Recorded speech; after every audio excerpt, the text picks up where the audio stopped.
Hello दोस्तों, आज Sanskrit grammar का पहला वीडियो लेकर के आए हैं जिसमें धातु रूप इसमें याद करना बहुत ही ज़रूरी रहता है, क्योंकि अनुवाद बनाने के लिए सबसे पहले ये चीज़ ज़रूरी है। क्योंकि ये चीज़ याद नहीं रहेगा तो कहाँ पे क्या चीज़ लगता है वो चीज़ हम लोग पूर्ण रूप से सटीक बैठा नहीं पाते अनुवाद में। इसलिए सबसे पहले धातु रूप जो होता है, क्रिया संस्कृत में जो होता है, क्रिया को संस्कृत भाषा में धातु कहते हैं। संस्कृत भाषा में धातु कहते हैं। धातु रूप याद करना हम लोग को जो दिया हो रहा था कि गम को जो सूत्रम रूप जो संस्कृत में गच्छ लिखा हो रहा था उसको हिंदी में बोलते हैं जाना। तो गच्छ मैंने क्या होता है? जाना। आगम मतलब क्या होता है? आना। और दृश्य मैंने दृश्य को सूत्रम रूप लिखा हुआ रहेगा पस। तो पस मैंने क्या होता है? देखना। ये चीज हम लोग को पूर्ण रूप से याद होना चाहिए। तब पा मतलब पीव लिखा हुआ है, पीव मतलब पीना होता है, और खाद मतलब खाना, चल में चलना होता है, और धाम मतलब दौड़ना। इसी तरह और बाकी सब ये जो लिखा हुआ है ये सब याद कर लीजिएगा, क्योंकि ये सब याद नहीं रहेगा तो अनुवाद कभी भी नहीं बन पाएगा। इसलिए पहले दिया हुआ रहेगा कि वह पढ़ता है। तो इसमें मेन जो सूत्र है तीता अंति सीताता आमी आवा आवा आमा, ये सूत्र पर फॉलो किया जाएगा। क्योंकि और इसमें जो रूप याद करना पड़ेगा, एक वचन याद करना पड़ेगा। संस्कृत में 3 वचन होते हैं, एक वचन, द्विवचन और बहुवचन। 3 वचन और 3 पुरुष, प्रथम पुरुष, मध्यम पुरुष और उत्तम पुरुष। ये संस्कृत में आगे रूल लिखाएंगे। पहले इतना ये जो शब्द रूप है ये याद कर लीजिएगा कि इसमें बनाने के लिए रहेगा वह पढ़ता है। तब पढ़ के क्या लिखा है? पढ़ मैंने पढ़ना। इसे पढ़ तीता अंति सीताता आमी आवा आमा, यहाँ पर फॉलो करेगा। तो कहना सा वाह जो है इसको होता है सा, और पढ़ता है तो इसमें क्या लिखा है यहाँ पर? पाठ। तब पाठ मैंने पढ़ना होता है। लेकिन ये जो है शब्द रूप में एक वचन के प्रथम पुरुष के एक वचन का है, तो वचन याद होना चाहिए, प्रथम पुरुष होना चाहिए। 3 पुरुष 3 वचन होता है संस्कृत में। तो इसमें कौन सा वचन का? एक वचन का, प्रथम पुरुष का। तो सा मतलब हुआ, और पढ़ना पढ़ता है, उसको पाठ को क्या लिखेंगे?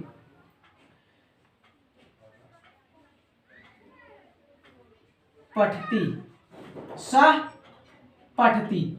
ये अनुवाद बन गया। क्योंकि ये चीज आपको याद रहेगा कभी भी, तो आप कहीं पर भी इस तरीके से यूज कर सकते हैं। और बाकी लिखा हुआ जागरी। जागरी मतलब क्या होता है? जागना। कै मैंने कहना, वाद मतलब बोलना। ये हस मैंने हंसना, और करंद या रूद, ये दोनों जो है करंद या रूद ये दोनों का सेम होता है रोना। क्री मतलब करना। हन मीन्स मारना। किसी को अगर कहा कि उसे मारना तो क्या हन मैंने क्या हो जाएगा? मारना। भ्रम वह खेलता है, वह टहलता है। यहाँ पर टहलना, तब टहलना क्या यूज करेंगे? भ्रम मीन्स क्या होता है? टहलना। और क्रीड ना को वह खेलता है, वह खेलता है। तो वह के क्या? वह के तो पहले ये सूत्र सा मने वह होता है। तो खेलना का क्या? क्रीड। क्या लिखेंगे? तो तीता अंति वाला क्रीड प्रथम पुरुष के रहेगा एक वचन में, तब क्या होगा? क्रीडंती, सह क्रीडंती। इस तरीका से हम लोग आगे अनुवाद बनाएंगे और बाकी सूत्र नेक्स्ट वीडियो में लेकर के आएंगे सूत्र। और पूर्ण रूप से लकार पढ़ेंगे। पूर्ण रूप से लकार के धातु रूप में इसमें लकार बनाने के लिए हम लोग को 10 तरह का से लकार पढ़ना है। लेकिन बुक में 10 तरीका से पढ़ना है, लेकिन हम लोग पढ़ेंगे 5 तरीका से। 5 प्रकार के जो पॉइंट एग्जाम के दृष्टि से जो 5 प्रमुख लकार है उसको पढ़ लेंगे। क्योंकि हम लोग को मेन फोकस है एग्जाम का तैयारी। 10th क्लास के लिए यहाँ से क्वेश्चन जो अनुवाद बनाने के लिए आता है, तो हम लोग लेकर के हम लोग जो 10th पढ़ेंगे लकार संस्कृत में जो अनुवाद बनाने के लिए, जो एग्जाम के पॉइंट ऑफ व्यू से जो मेन टॉपिक है, जो मेन जो लकार है उसको पढ़ना है। संस्कृत में लकार और हिंदी में काल बोलते हैं, और जो अंग्रेजी में टेंस। इसी को जिससे समय का ज्ञान हो उसे लकार कहते हैं। जैसे राम जाता है तो जाने का समय का बोध हो रहा है। इसके लकार का अर्थ होता है काल। क्या होता है लकार का?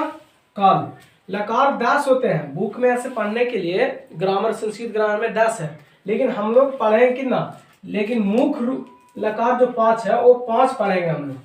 लकार के 5 भेद हैं। पहला लट लकार यानी वर्तमान काल, कोई भी चीज को जो वर्तमान काल में काम हो रहा वो लट लकार है ना, इसे वह पढ़ रहा, तब पढ़ रहा भी, पढ़ने का कार्य जारी है, तो ये लट लकार में आएगा। तो इसमें भी लकार के इसको रूप जो है अलग अलग रूप में वर्तमान काल के पढ़ सकते हैं। लंग लकार यानी भूतकाल, और लिट लकार यानी भविष्यत काल, आने वाला, वह आने वाला है ऐसे करके, और भविष्यत काल में काल जाने वाला है, यानी कि ऐसे करके हम लोग भविष्य काल के बारे में पढ़ा। लिट लकार में लोट लकार यानी कि आदेश सूचक, आदेश सूचक किसी को भी आदेश सूचक आएगा, उसमें हम लोग को किसी क्या चीज पढ़ना है, लोट लकार जो आदेश सूचक हो। विधि लिंग लकार यानी कि चाहिए के अर्थ में, उसे खाना चाहिए, उसे पीना चाहिए, उसे हंसना चाहिए, ये सब शब्द में हम लोग ये विधि लिंग लकार में पढ़ेंगे। ये मेन जो है एग्जाम के दृष्टि से पॉइंट ऑफ व्यू से 5 लकार मेन है।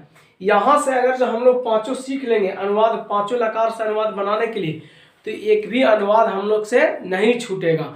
और एग्जाम में जितना पूछेगा 8 नंबर के साथ इसमें पूछता है अनुवाद, 8 नंबर हम लोग पक्का करेंगे ये लकार सीख करके। बाकी आगे स्टार्ट करेंगे। ये लट लकार पढ़ने के लिए सबसे पहले पढ़ना क्या है, लट लकार।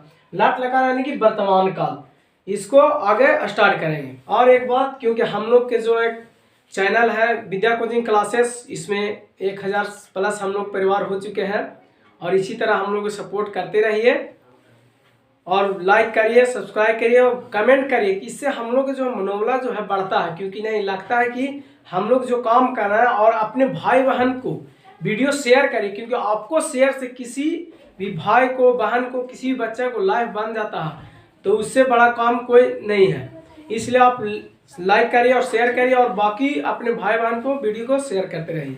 जय हिंद। मुझको कितना बताए कोई, ऐसे तो